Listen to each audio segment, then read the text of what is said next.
புதுச்சேரி மாநிலம் காரைக்காலில் உள்ள உலக புகழ்பெற்ற திருநள்ளாறு சனி பகவான் கோவிலில் பரிகாரம் செய்வதாக கூறி வெளிமாநில பக்தரிடம் பணம் பறிக்கப்பட்ட சம்பவம் பக்தர்களிடையே அச்சத்தை ஏற்படுத்தியுள்ளது. கோவில் ஊழியர், கைடு என்று இருவர் சிக்கி இருக்கக்கூடிய நிலையில் மோசடி அரங்கேற்றப்பட்டது எப்படி?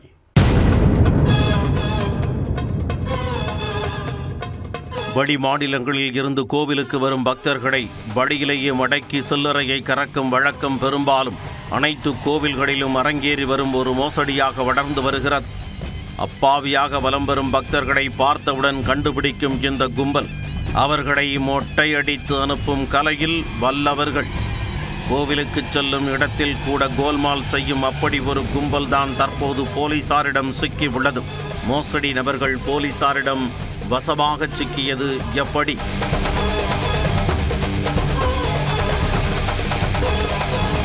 காரைக்கால் மாவட்டத்தில் உள்ள திருநள்ளாற்றில் உலக புகழ்பெற்ற ஸ்ரீதர்பாரண்யேஸ்வரர் கோவில் அமைந்துள்ளது. இக்கோவிலின் அனுகிரக மூர்த்தியாக ஸ்ரீ சனீஸ்வர பகவான் வீற்றிருக்கிறார். இங்கு ஹைதராபாத்தைச் சேர்ந்த ஸ்ரீ நவ்யா என்பவர் குடும்பத்துடன் சாமி தரிசனம் செய்ய வந்துள்ளார்.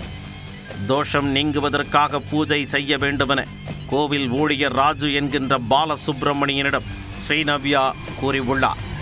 வெளியூர் பக்தர்களுக்கு உள்ளூர் கோல்மால் விவரம் எதுவும் தெரிய வாய்ப்பில்லை என்ற முடிவுக்கு வந்த ராஜு அவர்களை அழைத்து கொண்டு கோவில் வாசலில் கடை வைத்திருக்கும் கைடு முருகன் என்கின்ற மிட்டாய் முருகனிடம் அழைத்து சென்றுள்ளார்.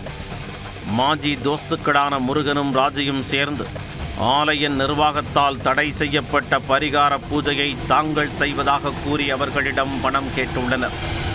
தோஷம் நீங்கினால் சரி என்ற முடிவுக்கு வந்த ஸ்ரீநவ்யா அவர்கள் கேட்ட 4400 ரூபாய் பணத்தை கொடுத்திருக்கிறார். பரிகார பூஜை நடைபெறும் என காலையில் இருந்து விரதம் இருந்து காத்திருந்த ஸ்ரீநவ்யா கடைசியில் வெறுத்து போனார். ஏனென்றால் பணத்தை பெற்றுச் சென்ற முருகனும் ராஜுவும் கடைசி வரை வரவில்லை. மனம் நொந்து போன பெண் ஸ்ரீதர்பாரண்யேஸ்வரர் கோவில் மேலாளர் சீனிவாசனிடம் சென்று புகார் அளித்துள்ளார். இவர்களுக்கு இதே வேலையாக போய்விட்டது என நொந்து கொண்ட சீனிவாசன் பக்தரின் புகாரை திருநள்ளாறு காவல் நிலையத்தில் பதிவு செய்தார். நடைமுறையில் இல்லாத பரிகார பூஜைகளை செய்வதாக கூறி இவர்கள் இருவரும் பலரை ஏமாற்றியிருப்பதாக அந்த புகாரில் தெரிவித்துள்ளார்.